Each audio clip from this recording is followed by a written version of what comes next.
Office here for Oberlin Horse Cows against Samford Dogma in our second round of streaming this Sunday.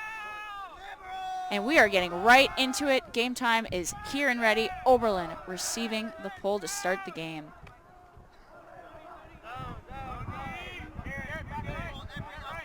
Samford coming out in a zone right away, a three-person wall. Oberlin getting that quick give and go on the far sideline. Gets it to the center with Julian Bregstone. Back over now to the sideline with Henry Sieber. Back with Presburg towards the center of the field. And already within 15 yards of the attacking end zone. Oberlin puts it out in front. Julian Bregstone with the disc. Looks for an angle in the back and finds the end zone. That was quite the quick point to rattle off here to start the game. Well, we're getting a little bit of wind this round that we didn't have last round, but these teams are very comfortable playing in the wind after playing all yesterday under really blustery conditions. Oberlin walks it all the way up until the red zone, and then you just put it up to your your big players. Take that jump shot. Yeah, just finds high stall count, finds the tall player in the back, puts it up where only he can get it. So as we get into this game, Horse Cows versus Dogma. Horse Cows 2-3 on the weekend. Dogma 1-4. With the wind, it's starting to gust just a little bit more. Obviously, Samford looking to take advantage of that with a zone. Anything else we should be looking for or expecting to see out here, Charlie? You know, this is a really interesting Oberlin Flying Horse Cows team. They've had a up and down weekend, have wins over Davidson and Air Force, losses to Navy, Richmond, and Elon. But they are a really talented team, always at the top of the Ohio Valley region. Horse Cows now on defense as we get to see Dogma offense out for the first time. Just with Daniel Maynard in center of field. Finds a shot down to Jordan Chambliss. Chambliss with the huck.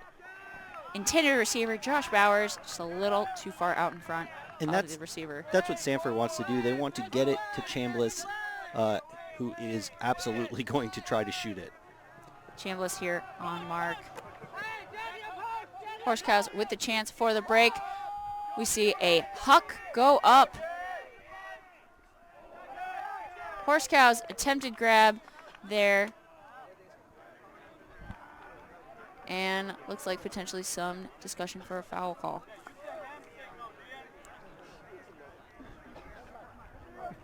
Retracted. Sorry.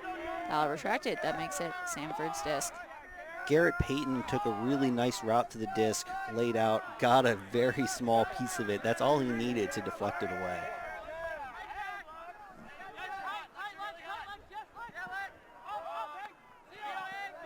Samford slightly inside, just now outside the end zone on the near sideline after that swing sequence. Finds the under with Jordan Chambliss. A hoe-stack look for Samford makes it easy for the poaches to happen. We see Bregstone looking to get a block in the lane and then a quick turn. Chambliss with the fumble there. Horse Cows, Julian Bregstone with the disc, centers it over to Henry Sieber. Sieber finds Alex Martin. Looking for options, takes the reset to Bregstone.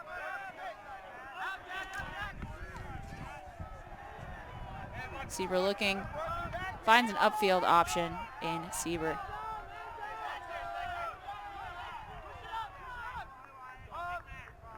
Back with Bregstone. And the score.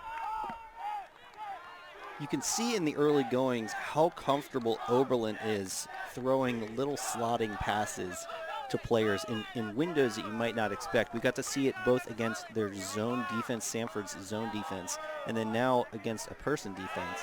Did a good job of finding little dishes in strange angles. Here we get a chance to see the big block by Peyton. Way to reach up and get over there. And then this is what I mean by interesting angles. That's an angle that most players wouldn't look to attack. They would look to swing it, or they would look to get a new player in there to fill in. Instead, they go up line to the break side, comfortable enough throwing that little flip, and it leads to an initiating pass. It's an easy continue for a goal. Horse Cows here up 2 over Dogma. This is a game to 13. Soft cap will come on at 85 minutes and then play to top score +1 if needed at that point.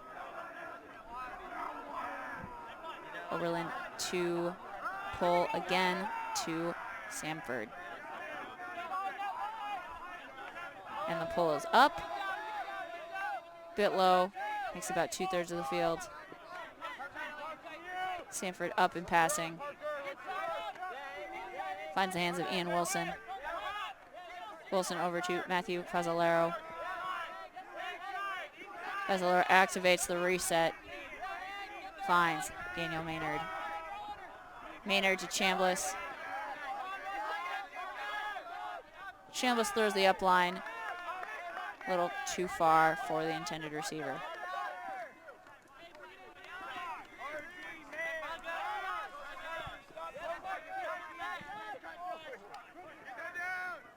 Oberlin hits the reset.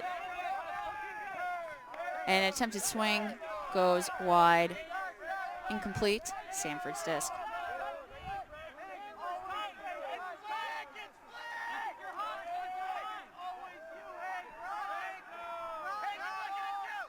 Maynard swings, gets it to Chambliss. Maynard with a strike, but Chambliss does not take that option. But Fazzolero gets the strike option. Back with the centering pass and then over to the far sideline again. Oberlin sneaks in for the block. Looks like Terry Zhang responsible for that hit. A great read. Saw it from a long way away, saw the long upline developing, jumped the route. It did so safely. And did so safely. Which is sometimes the hardest part.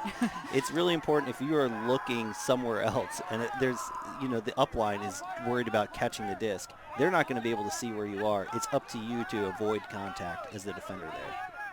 Oberlin finding yards with Josh Turner on that in cut. Turner to Sieber.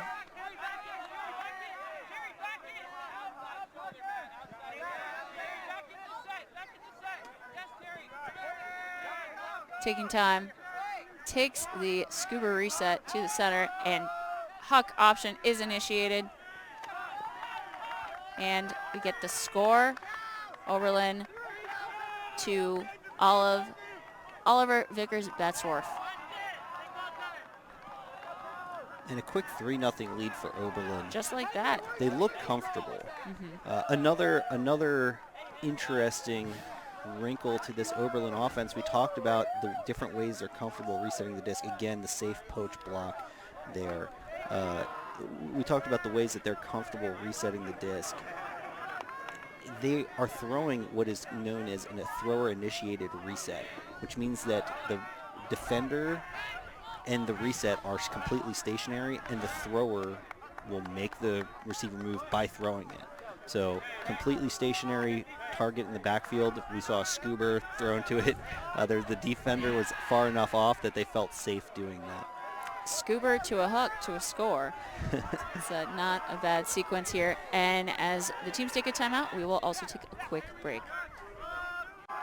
Welcome back to Ultiworld's stream of Oberlin Horse Cows versus Samford Dogma. Oberlin currently up 3-0 on Samford. Charlie, what would you have told your team during that timeout to kind of resettle and reset themselves if you were Samford's coach? I'm mostly just looking for a little bit of consistency out of Samford. Right now, they're getting open. They're having trouble getting continue cuts off of that initiation. So they're doing a good job of finding that first open person, but then the flow stops. It's about timing and creating space for your teammates. And in a host stack, it's especially important to create space. Samford with the hook right out of the gate. Jordan Chambliss going up, gets hands on it, but isn't able to get possession of the disc. Oberlin with the chance.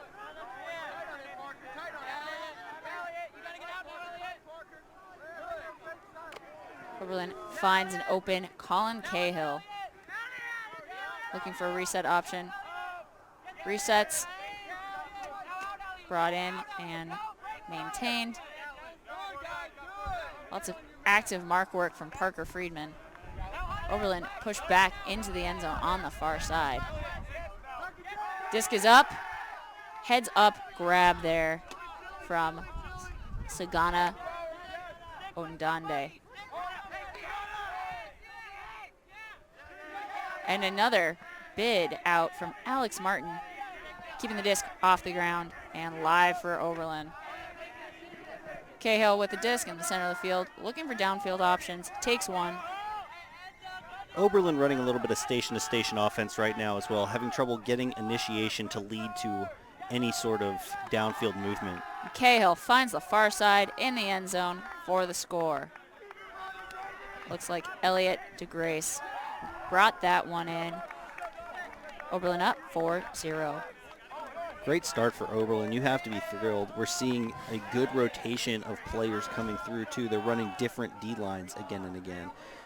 Here, just great awareness. The disc goes over the intended target. Sometimes you got to change your plans. Adonde reads it well and saves possession. And then a great step around break for the assist. But again, very station-to-station offense right now. There's just a cut, a completion, and then we stand and wait for the next cut. It would be nice to get more flow. And it's challenging as a D-line. Your first goal as a D-line is to generate a turn.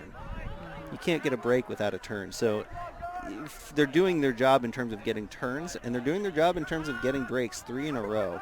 But you'd love to see it be a little bit better flow. Absolutely. Always something to work on. Oberlin Nationals contenders throughout the years. We've seen them at D3 Nationals. There's always things to tweak and things to make better and really to get that chemistry and that flow going.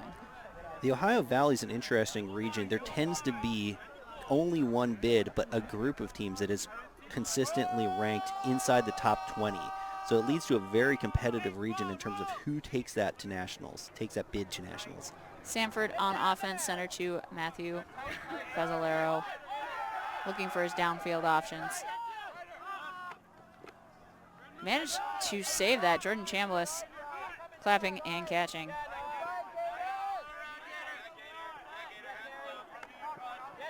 Option taken there with Ian Wilson.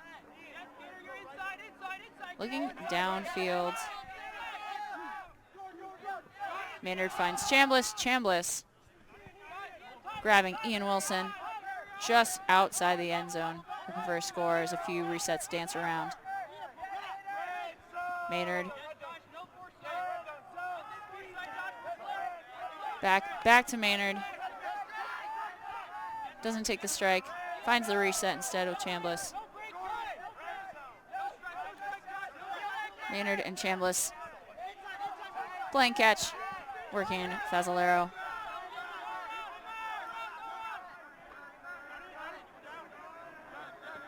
Chambliss still not in the door just yet. And there's the point. Maynard with the score. Samford on the board now. And you can see how important Chambliss is to Samford initiating their offense. Again, not a lot of continuation movement, and so we have Chambliss able to break open the defense with his inside throws. A big inside flick earlier, and then here on the goal line, another more gentle inside flick.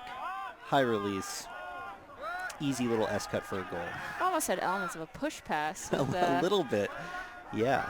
A high release flick just lets it roll off of his fingers just like that push pass. So Samford finally on the board, down 4-1. What would you be telling your team on the line in this kind of scenario? 4-1 can almost feel insurmountable at times. These are long games. It's Division III. Anything can happen. Any of these teams are capable of making a run. So I think that 4-1 to most D3 teams is nothing. They don't think anything of it. We've all been down by more than 4. We've all been up by more than 4 and lost. So we know, as players and coaches in Division III, just how fluid these leads can be.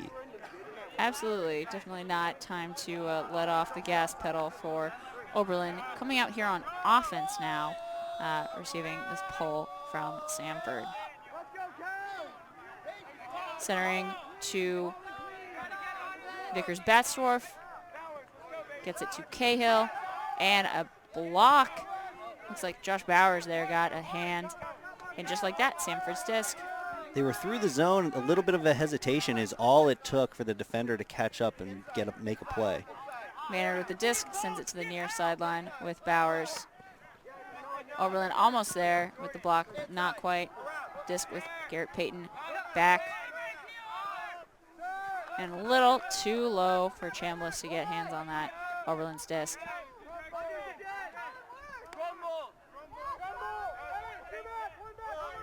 Oberlin chasing it down, looking to stay in bounds. White line is not the sideline for our viewers at home. It's a little bit further than that. Oberlin passing. Bregstone with the disc. Swings it across the field to Vickers-Batsdorf. Looks like a foul call there. Oberlin maintaining possession.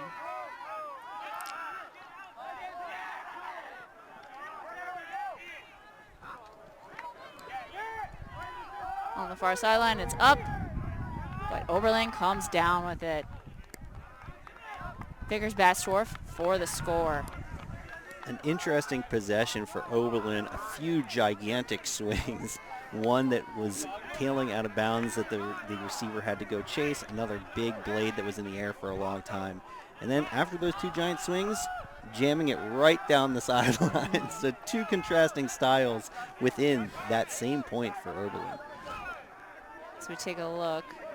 See it go to the far sideline. Toe tap, keep it in. And that lofting jump also to get that.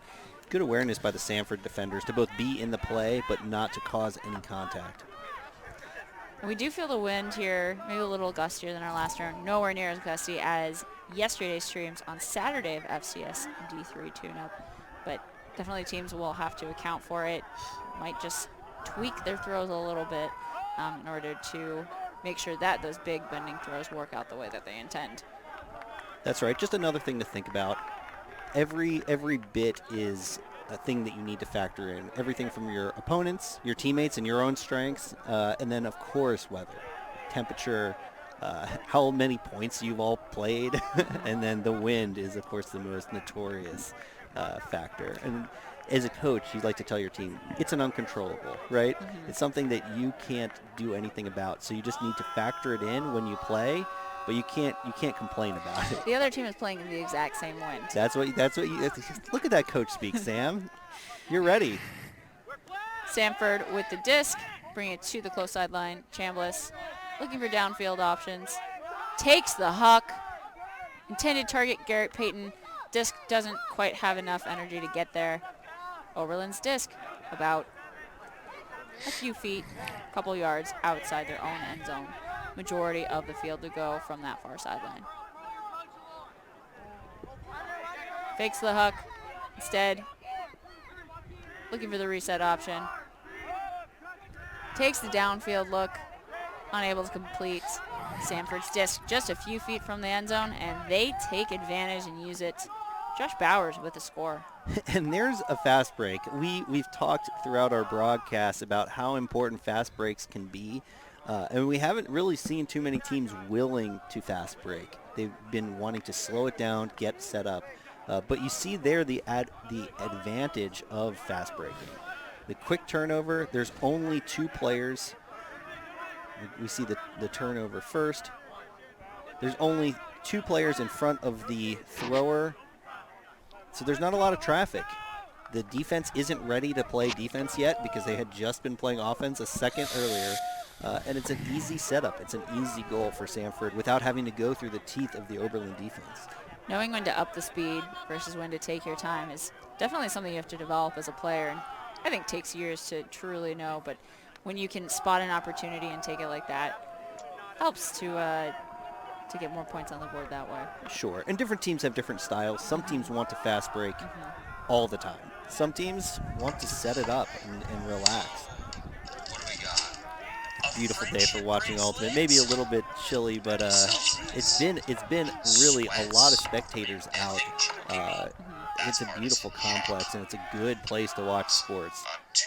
Absolutely. We have a great vantage, I would say, We here. sure do. Watching as Oberlin fields the pull for offense against Samford's zone look. Now trying to disrupt.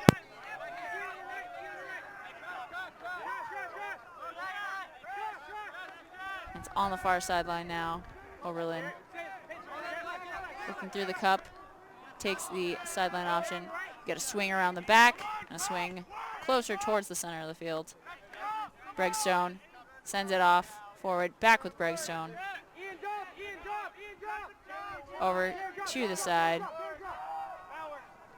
Vickers Batsdorf. Bregstone comes down after contention with the matchup. And a score out to Zhuzhen Huang for Oberlin. And they're now up 6-2 over Samford. Anything to note there, Charlie, about Samford's zone that you saw? Or Oberlin's dismantling of the zone? It's just quick movement. We talked about it with the first zone point we saw, and we get a look at this assist. This is a beautiful step out. That is not as easy a throw as he made it look. A good job of getting low and releasing it around the mark to an open receiver. But yeah, they're moving the disc quickly, and it's not letting the Samford zone get reset. Zones are almost never as effective if they are in transition, if they're trying to stop the bleeding. They're better when they're able to keep the disc stationary. Right now, Oberlin is not letting them ever get set by keeping the disc moving. Even if it's a short pass, a little pass that seemingly is insignificant, it keeps the defense uncomfortable and it makes it easy to attack. Staying one step ahead of the zone. Absolutely one of the ways to help beat it. As a reminder, this is a game to 13. If needed, soft cap will go on just over an hour. Oberlin right now up 6-2. Half is at 7, so Oberlin looking for the break here. Samford looking to hang on and tighten the score up ahead of the half. Yeah, getting a break here would mean that you go into half 7-2, and that's banked. That's how the half ends. You can't go back and change it. You can't add it. So it's a big point for Oberlin in terms of how they want to set the tone in this game. Centering pass, moving towards the closer sideline with Matthew Fazzolero on disc. Takes the reset option to Maynard. There's a call on the throw.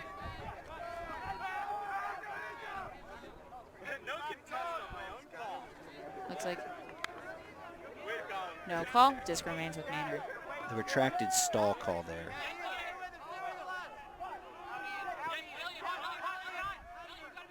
Maynard finds Adams. Adams back to Maynard. It is so important for Samford to get some sort of flow going where they're able to string a few passes together in a row. Ian Wilson with the in cut sends it back to Fazzolero. Looking for upfield options, but activating the reset. Maynard push back almost just outside their end zone. Gains a few yards to Fazzolero. Chambliss with the disc on the near sideline and takes the huck option. Oberlin eats it up. Oberlin's disc and the chance to take half. Vickers Batsdorf with the sliding catch. That baseball slide is such a valuable weapon. What it does is it lowers your eye level so that you can get on the level of the disc. Makes it a much easier clap catch rather than trying a tumbling two-handed catch. Over to Elliot DeGrace on the far sideline, who takes the strike option to Vickers Batsdorf. Vickers Batsdorf motions, brings in Alex Cotter. Cotter resets it.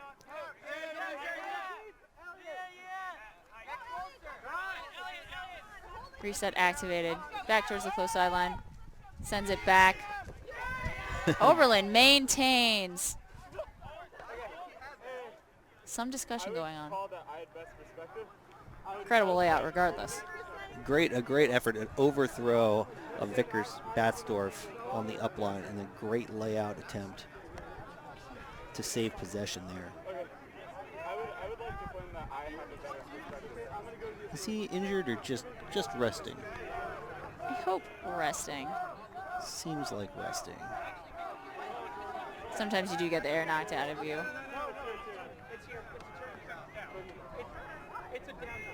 Playing a little bit of catch as we determine where the appropriate spot for the disc is.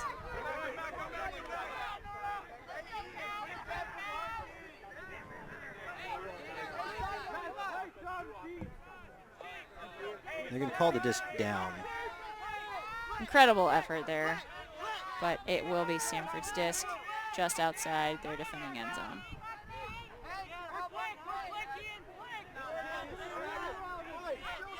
Maynard with the disc.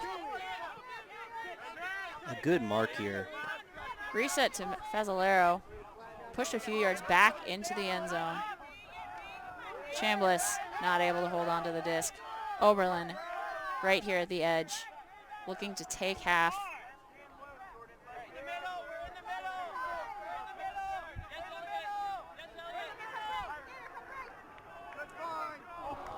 Oberlin almost with the chance for the score, but receiver just isn't able to hang on. A dirty break by Vickers Batsdorf. A little bit too far for the receiver. You love the pivot. He's doing a good job of manipulating the mark and getting off a big window to throw into. Oberlin's ability, the step out, incredible. I wish I could teach everyone to step out like that. Samford back on offense. And with a quick turn, Oberlin another shot here in the red zone. Vickers Batsdorf at disc. Resets it. Another inside for the goal and the score. Oberlin takes half, 7-2.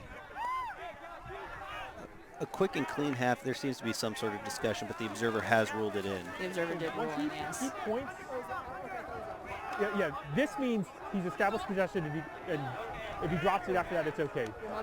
This is a goal. Yeah. For many of these players, it's their first time playing with observers. So some of these signals are new. It's a good opportunity to play with observers. At any rate, Oberlin takes half, 7-2. Things are clicking for them. For Samford, you just need to generate some sort of continue options. Right now, they're fighting tooth and nail for every inch that they're gaining on the field, and that is a losing battle over the course of a game, over the course of a weekend. Their small squad definitely will be looking to see how they come out and what adjustments they make in the second half. Oberlin continuing fourth. As we look at that replay, that incredible effort. Looks like the hands changed on the disc there during the come down. Fortunate drop. Yeah, and those sorts of drops happen when you have to exert so much energy for every cut, right? It's challenging to maintain that effort and that focus again and again, only to gain 5 yards. And again, a nice around break, a little bit far there. So we'll see if Samford can get some continuation movement in the second half, and we can see if Oberlin is able to keep their foot on the gas and finish up the game. As we look at some highlights here from the play, we will take a quick break for half and see you on the other side.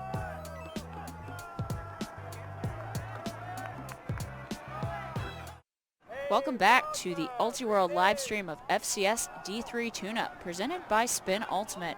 Spin Ultimate, providing custom team uniforms and ultimate apparel since 2007. Visit Spin on the web at spinultimate.com. I'm Sam Echeverria, D3 Women's Editor at UltiWorld, joined by Philly Patrol coach and Messiah Ultimate legend Charlie Hoppus, here for the Oberlin Horse Cows versus Samford Dogma game. Coming into the second half, Oberlin leads 7-2. Charlie, what are we looking to see in the second half? How do we think Samford will respond to being in such a pretty substantial hole at this point? Right now, they need to change up the way that they're approaching at least their defense. And again, we've talked about their offensive flow. But defensively, again, good job staying loose there from the Samford sideline. That's good. Staying loose will help. But you need to put better defensive pressure. Oberlin has a lot of depth on their lines. There are a lot of players that are able to both cut and throw, which makes it a challenge to stop what the focal point of their offense is. There isn't really one. There's a bunch of players that are able to compete and complete passes. So defensively, they need to change it up and force some sort of pressure on this Oberlin team. Offensively, like we talked about, it's just absolutely paramount to get some continue options. It is so exhausting to try to cut and cut and cut one at a time, station to station, completing passes that are gaining you 5 or 10 yards at a time, and then stand for a few more seconds. So it's really hard to play offense that way. One at a time, yeah. It is harder as they do have a smaller roster out here. I believe they likely have somewhere in the realm of about 14 players. You've got 7 on the line at a time. So, I mean, yeah, ideally you're not exerting that energy, but you really get that flow when you have multiple people making and setting up multiple options kind of with that timing. Can't all be at one time, but you do have to space it out. It's certainly a skilled team. You can see the talent on the Samford team. They're able to throw. They aren't having trouble completing passes. They're having trouble getting open. And it is hard to get open when you have to go from a stopped disc, and they're essentially giving themselves that situation repeatedly.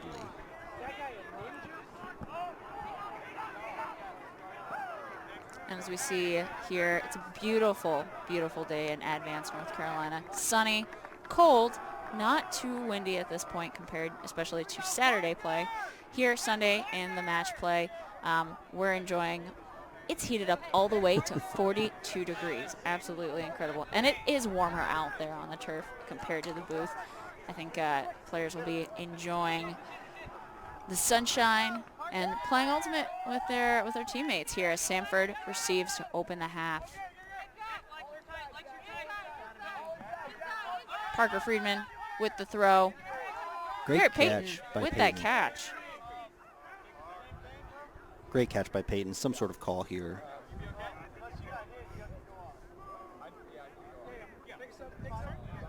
Yep, just leave it there, you're fine. Good question, though. Without It's like an Dark, injury you call want for one? Peyton to go off. Peyton really extended to make that catch. Unfortunate that he landed a little bit funny there.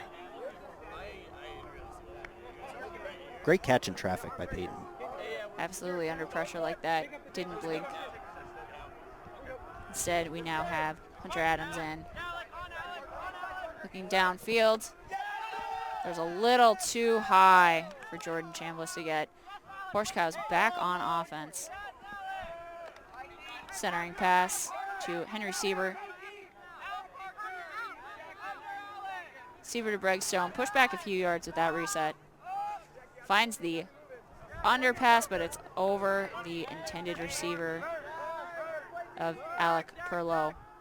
Samford gets another shot with the disc. A little bit of a too inside-out release on that flick to the in-cut, and that's generated by the defender in the lane guarding the reset. You can't throw it with the shape that you want because you can't throw it into a defender. Chambliss with the cut, but it looks like Bregstone with the block. A little bit of tangled feet.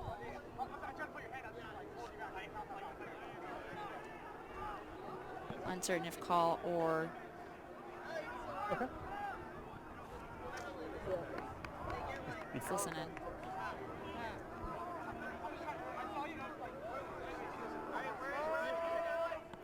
Chambliss took a big hit there. He's really the focal point of this Samford offense. Good to see him be able to stay in the game. Absolutely. Looking for Maynard for the reset. Maynard with the disc. Finds the hands of Josh Bowers, who then gets it to Hunter Adams for the score. And there's one of our first big continue cuts for Samford of the entire game, and it leads to an easy goal. You get an inside break, and it looks like the Macarena. We've seen some very creative cheers. So you see the inside break here. Opens up for an easy continue. And again, the timing of that cut, the space is going to be there because it's a swing. The timing of that cut really makes it so that the thrower doesn't have to break a mark. They don't have to do anything hard. Timing of cuts and continuing off of it is so important. Samford gets one good continue, and again, it leads to a goal for them.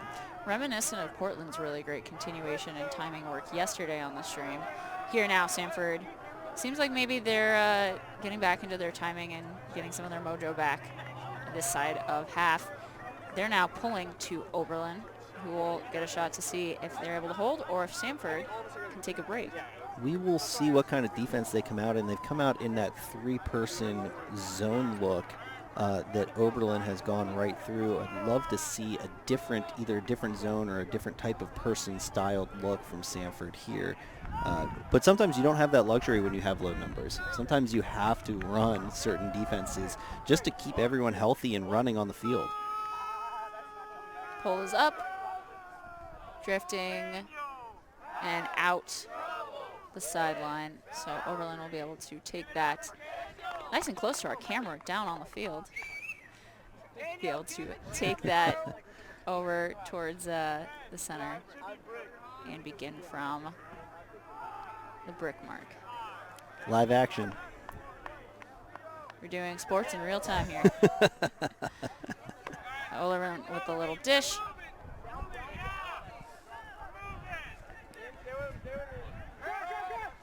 Ooh, a big hit as Big collision. the defender went to meet the receiver on the crash. Looks like that is Will Gatlin for Samford walking off, taking an injury. The throw from Pressburg was behind the intended receiver. Just a lot of physics there. There's not a lot that you can do as a defender. You're both already in the air. You just have to hope that you don't get wrecked, and unfortunately they're a big hit. Hopefully he's okay and able to return to the game later. Samford's chance. About a third of the way from the end zone. Maynard with the disc. Gets it to Peyton, back to Maynard, over to the far sideline with Chambliss. Chambliss hits Maynard, who stretches to get up there. A pick called on the goal. Disc goes back to Maynard at center field.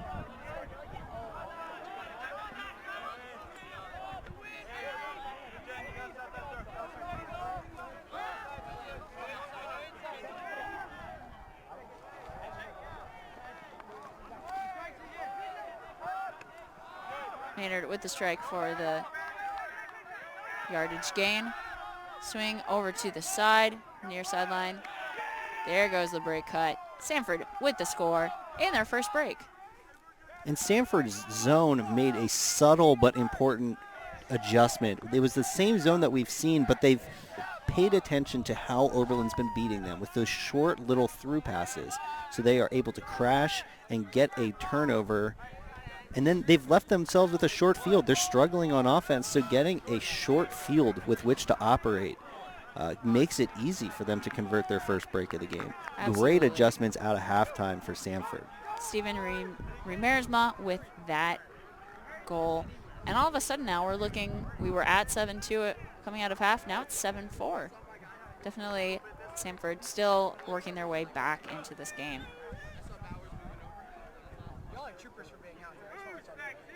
We'll get to see more of Oberlin's offensive looks. Do you think that Samford zone was successful and something that they'll keep trying compared to what we saw just this last point? Again, that subtle adjustment makes all the difference in the world. There's different ways to try to beat a zone. We've talked about it a bunch this weekend. The way that Oberlin has approached it is by going into and through, sort of in tandem. They crash, and then because they've crashed, they're closer to the outer wall of that zone, and they're able to throw it through the wall. If you're able to stop those crashes, if you're able to stop those throughs, and they're aware that that's what is being intended by the Oberlin offense, yeah, that defense is good. It's a small tweak. It's the same defense, but they're aware of the priorities for Oberlin. They're trying to stop them. So yeah, I would run that same zone again right here. Looks like it will be run as Oberlin brings the disc to the center of the field with that out of bounds pull.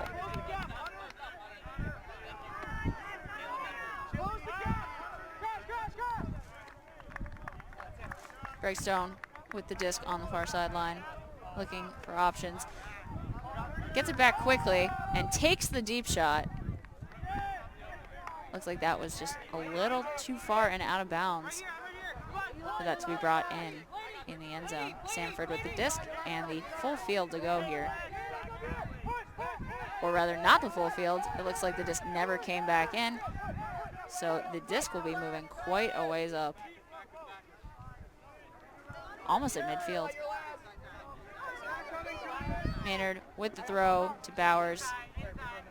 Bowers to Fazzolero.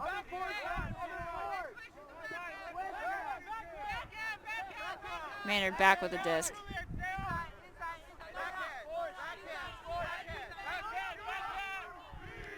And pressure from Breakstone, Oberlin there. Samford not able to hold on to the disc, and it's Oberlin's offensive effort now. Disc is down.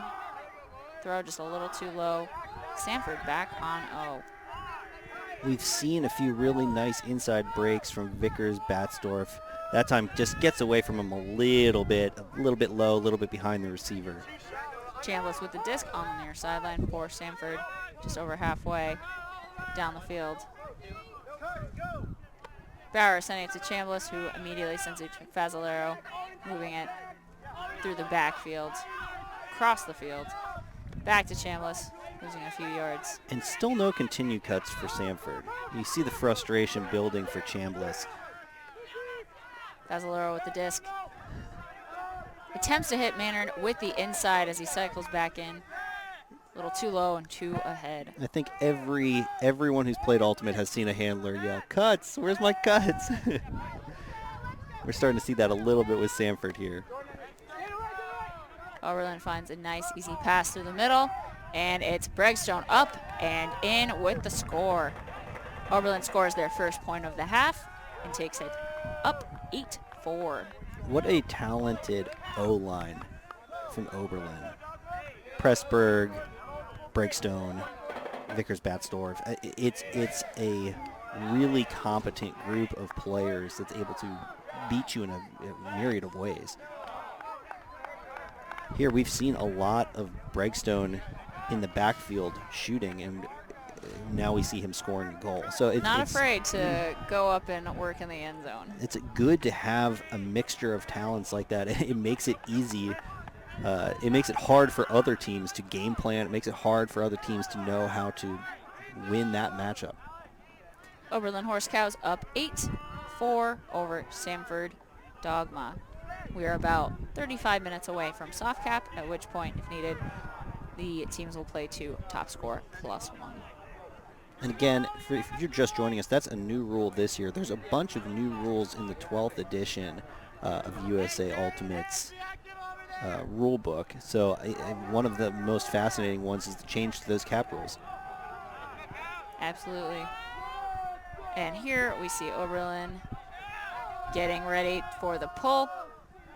Lands in bounds, but rolls out as Samford moves into position.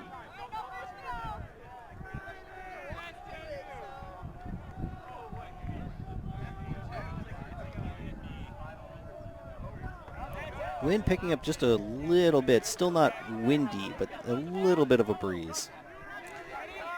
Exactly, Samford getting to take the disc on the sideline. Centers to Maynard. Looking for downfield options. Tempted to hit Chambliss, but broken up by the Oberlin defender.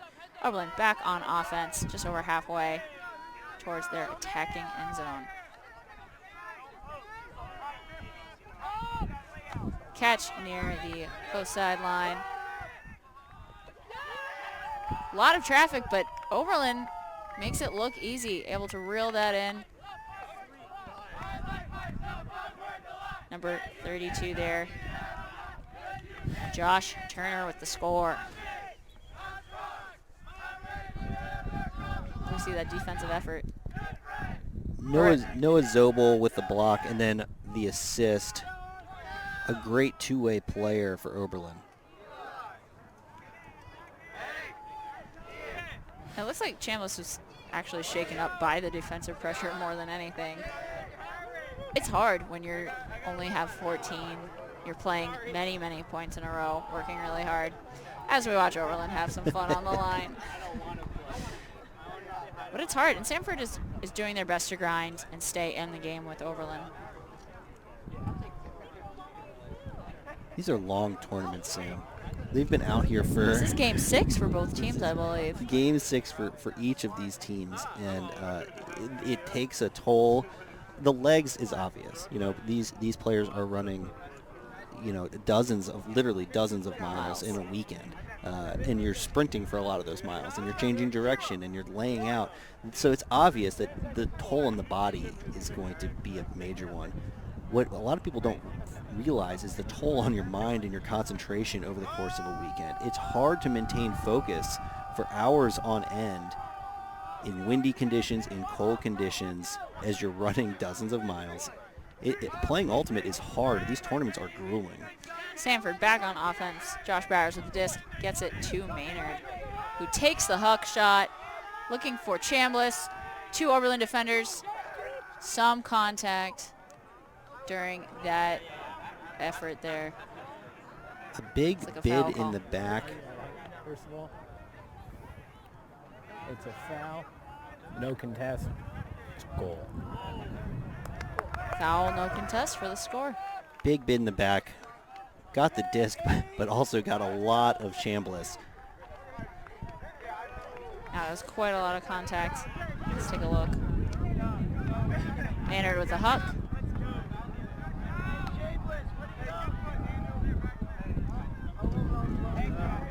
Great also effort there by the other Samford player. Yep, with the foul, it's a point for Samford.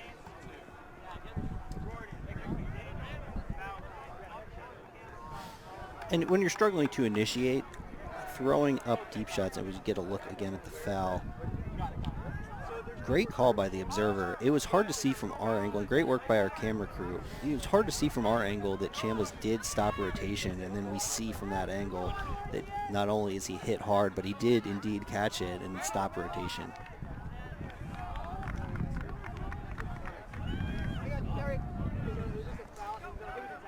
And here we see the teams lining up, getting ready. Oberlin up 9-5 currently. We're about 30 minutes away from soft cap if needed. Currently a game to 13. So now Oberlin O-line will get a chance to potentially shine here, as it is getting just a slight bit more windy than it has been today, of generally very calm conditions. That likely plays into an advantage for Samford. It gives them a chance to run that zone and hopefully take a little bit of mileage off of their legs. Oberlin with the centering pass. Gets the disc to Vickers-Badstorff, to Bregstone, who then finds Noah Zobel. And Oberlin makes the run down the field, just isn't able to make it happen there right at the end. Beautiful offense, give and go, going to the disc. Beautiful right until the end. Right until the end. Samford with the shot here. Maynard working, resets to Fazzolero.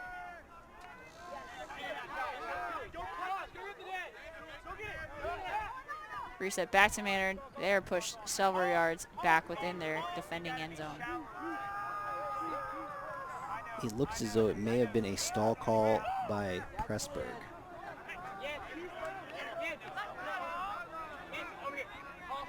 If I say it's a stall, it's a turnover. If I say it's not a stall, it would stay there. It would stay there? Yeah. Yeah, I'll give you. Okay. There's a fast count. That's no stall. Fast count. Yep. No stall. Disc remains with Maynard.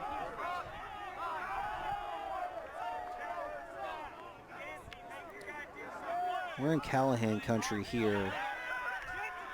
A turn in the backfield. Turn is definitely a better option than a Callahan, but still, Oberlin now has a shot for the quick score.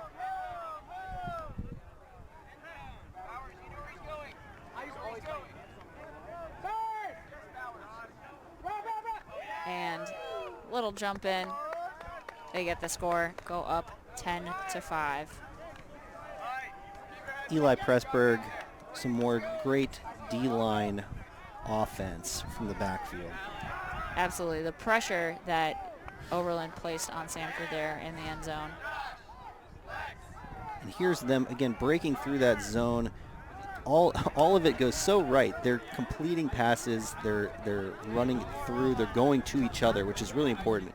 There's a tendency to want to run away from your teammates when you've finally broken through. You want to run to the end zone, and they do a good job of staying connected, and then they just are unable to finish it off there. They left the zone in the dust, but it was, just that one little peek there. But brought it back, played great defensive pressure on the Samford team. Oberlin preparing now to pull to Samford.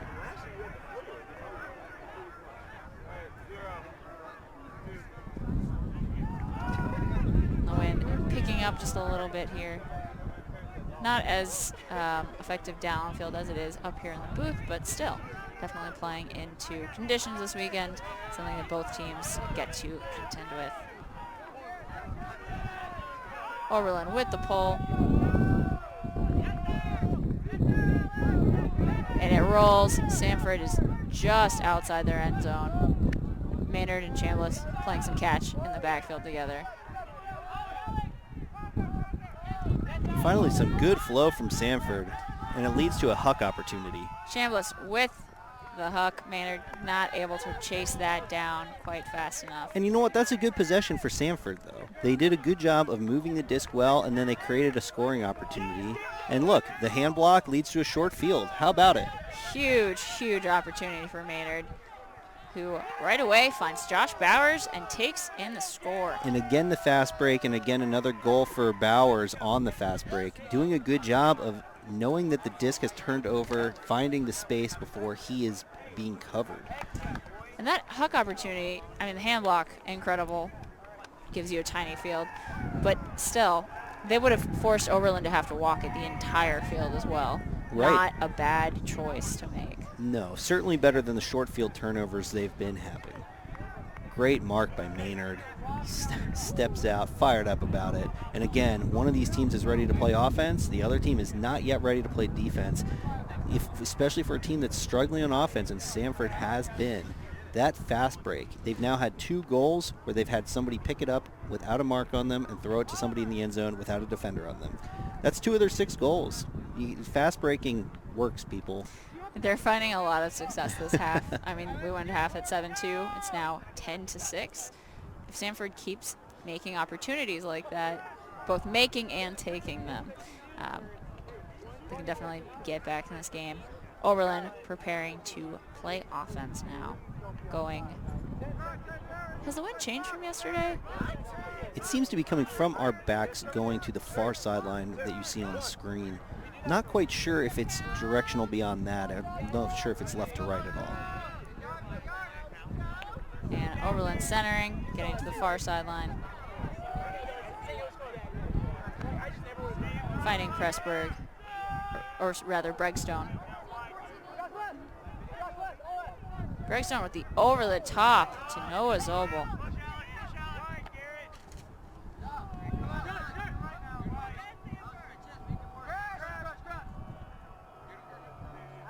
Pressburg with the disc on the far sideline. Looking for options around the zone. Gets it to Bregstone, who continues it towards the close sideline. Back to Bregstone in the center. Over to Pressburg, who finds Colin Cahill. Zobel. And Oberlin is so effective once they've beaten that front part of the defense, whatever type of zone that's been. They've done a great job of just ticky-tacking up the field for easy goals before the defense is able to recover. They have the defense on their heels. You see pass, pass, pass, goal. Elliot DeGrace with the score there. It did look like for a moment they might have been trapped and stuck on the far sideline, but as soon as they were able to swing it, open it up, and then pass and just flow through the zone, that was the end. They make it look so simple, and it can be. You just have to stay connected to your teammates once that you do get past that wall. You're right, a great break by Eli Pressburg to start that off. A nice arcing break over the wall.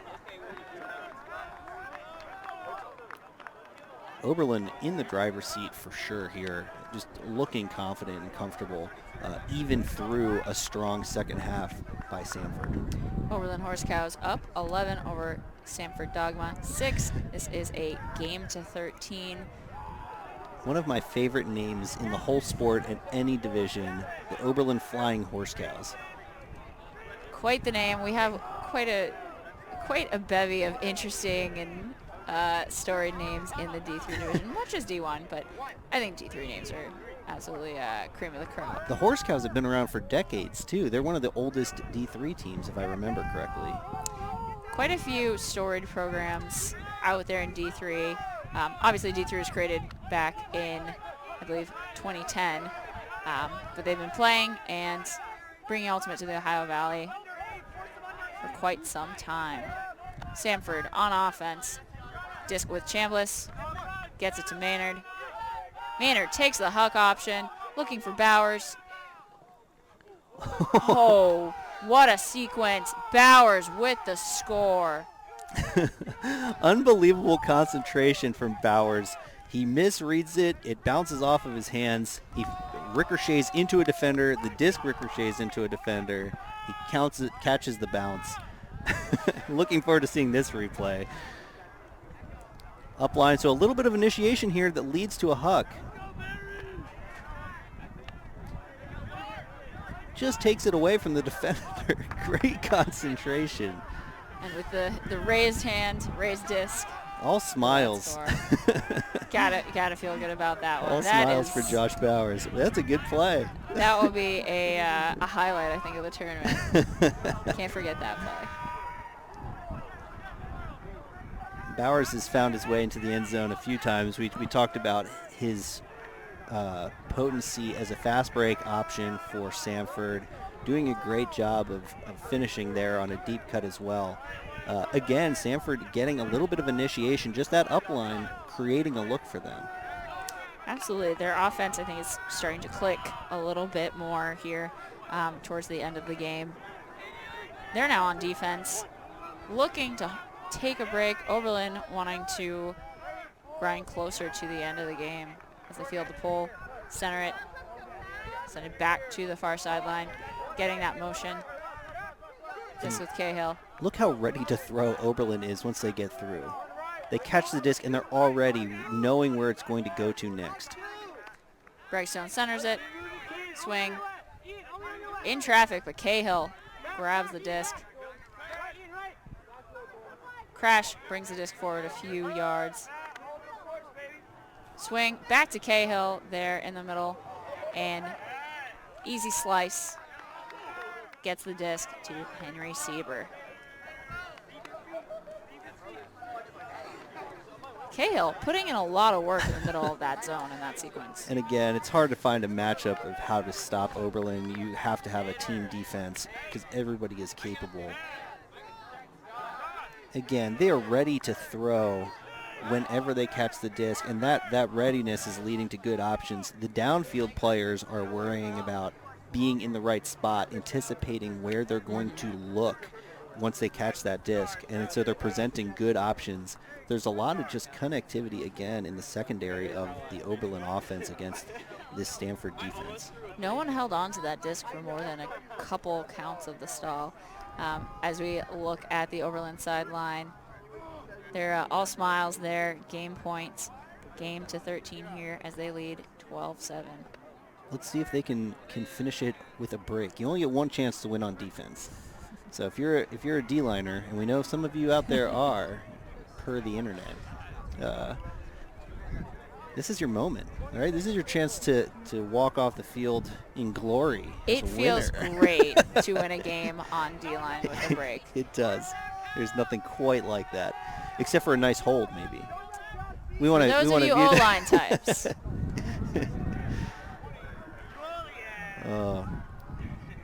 I feel like spiking with D-liners is a little bit more prevalent. O-line spikers get sort of a bad rep. I think it's a little unfair. They're doing their job. They're punching it in. They should be allowed to spike too sometimes. We're not going to light up the internet with the spike talk as Samford here starts on offense. Oh, Sam. Maynard. We could have a whole stream just on spiking. Fabulous. Chambliss with the disc, looking for a reset option with Maynard. Nice little lefty there from Chambliss. Back and forth between Chambliss and Maynard. Chambliss runs it up, gets the upline. Maynard looking for the upline. Chambliss looks for a different option. Gets it to Bowers. Bowers' throw is eaten up by the Oberlin defender. Too far ahead of Garrett Payton. But Oberlin fumbles the disc. Samford back on offense.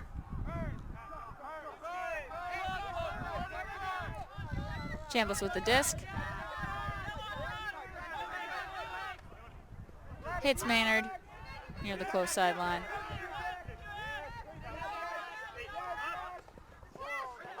Looks like a strip called there. Yeah, Bowers with the upline and then stripped by Josh Turner. They shake hands. Bowers back with the disc. Bowers to Adams. Adams waiting for some downfield action. And there, Turner does get the disc with that grab and that block. We've got an Oberlin huck up. Not quite enough to get there all the way. Jack Povolitis running it down, but just out of reach. Samford back on offense. Chambliss with the disc. Another fast break. Another fast break from Samford, but a huge layout block. Maynard tried to bobble it back, but not enough. Oberlin with the disc and with the chance to win here. Disc back with Bregstone on the near sideline. Swings it to the center. In the hands of Alex Martin. Martin looking for a reset option. Takes Bregstone. Bregstone finds Sieber on the far sideline. And Bregstone with the hop and the score and the game for Oberlin. That sweet, sweet glory of a game-ending break for Oberlin. Absolutely. For you D-liners out there, like we were saying, best feeling ever. So it gets no better than that. A complete performance from Oberlin. Their offensive line was up to the task against the Samford defense and that zone that they ran, and the D-line converting break after break, including the game winner. yeah, great performance. Samford, though, brought it back. They were down 7-2. They scored 5 times in the half, being able to at least definitely a better second half showing that they can be proud of. Yeah, and you know, it's a long season. We are still here in the very first day of March today. Is that right? It is the first day of March. So, you know, you've got a long season ahead of you. Regionals isn't going to be till later in April. So you have almost 2 months to really codify what you want your team to be, what it's going to be. And I think for Samford, there's a lot of good there. There's a lot of talented players. For Oberlin, this is a good building block tournament. They're finishing 3-3.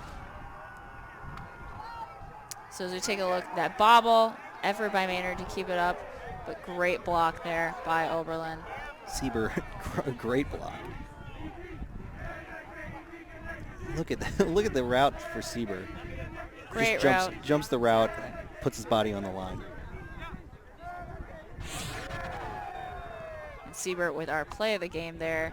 Critical block.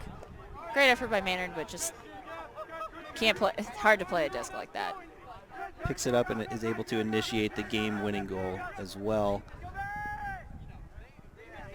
Yeah, being able to do both. Block and then initiate. Do it all on D-line. Two-way players, are you saying? Is that what you're Exactly. saying about D-line? Awesome. As we've seen the teams here wrap up, and we've got another look at some more play here as we close out this stream. Join us for our final stream of the weekend next here on Ulti World. Thanks for joining.